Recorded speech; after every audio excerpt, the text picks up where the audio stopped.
Hi everyone, today we're going to look at the KLM model, and it's the 787 today, specifically the Dash 9 variant of the 787.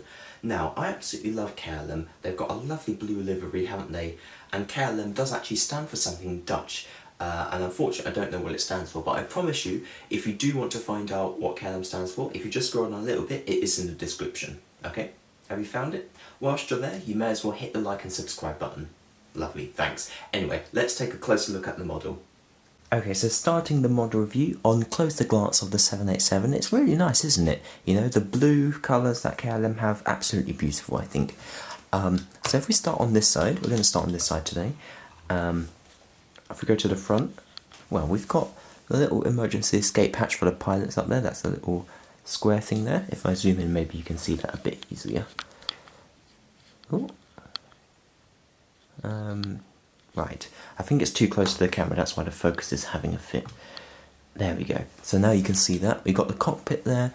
I don't quite like how the cockpit doesn't have like markings around it, like a white line or a black line, but nevertheless, the cockpit's still there, which is a good thing. We've got the SkyTeam Alliance logo, and we've got the Air France KLM logo there as well. Actually, before we forget, let's look at the cockpit itself, because we've got the cockpit windshield wipers as well.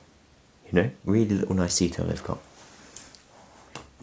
So, if we come back to the side, we've got the KLM logo with Royal Dutch Airlines and the lovely KLM typeface. We've got all the lovely windows we could possibly want. Moving along the plane, more windows, more windows, more windows, another door. And towards the end of the plane, well, let's take a look. Okay, I literally focus to the back of the plane and it decides to unfocus, but there we go, it sorted itself out. Right, so we've got the KLM logo on the vertical stabiliser, and we've also got Boeing 787-8, as well as the Flying Dutchman, the EU logo, and the Holland logo there as well. So, really good details printed on. Unfortunately, this model does not have a registration. Now, I think the reason for that is because I got this model before there was any KLM 787s, I think. So at the point it was just a generic model of the 787 for KLM, rather than a specific aircraft that they had, because they didn't have any back then. I think that's the reason, but anyway. Either way, it still looks really nice. Okay, so let's look at the other side. It's more or less the same. Here we go. I don't need to go through this all, but we can see all the logos, the KLM logo, all the lovely windows printed on, and if we move along, then we have KLM on the vertical stabiliser once again, and everything else you could possibly want.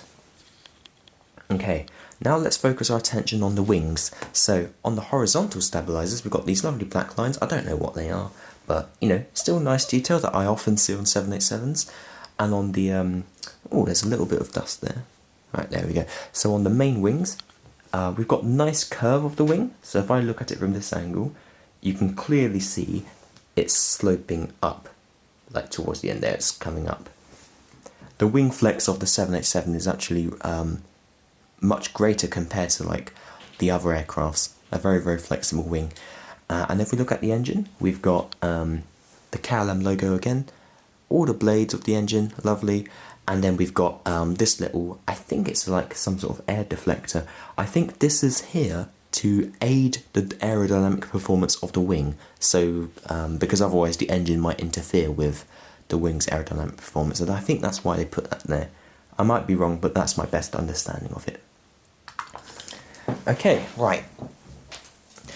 Before we move past the engines, I just want to show you that if we use an air puffer to blow into the engines, so hopefully you can see inside there, but if I do that, you can see the engine spins really nicely. Isn't that really nice? I love that fact about this.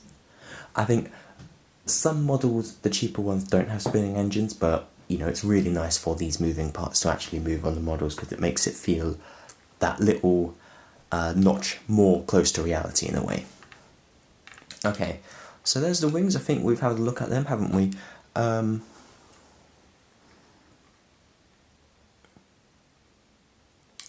Right, let's have a look at the base of the aircraft.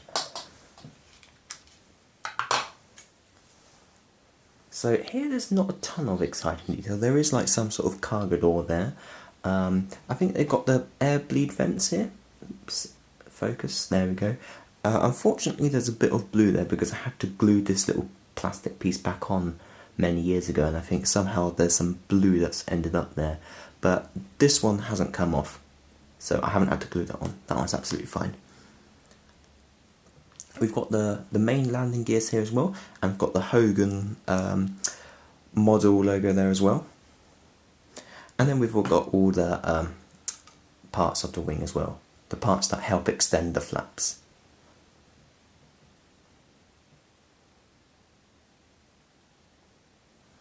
Okay, and if we go to the very back of the airplane, we can see there's another cargo door here. And then on the other side we've got another cargo door. And then at the very rear of the plane we've got the APU, the auxiliary power unit, and the exhaust for that there as well. There we go, you can now see that. Okay, so what a lovely model I think. I think I've had this for about 7 years actually. It doesn't feel like it, but you know, I think this is one of my more older models that I've got and I absolutely love it.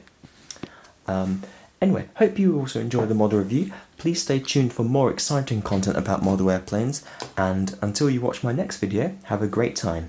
Okay, bye bye.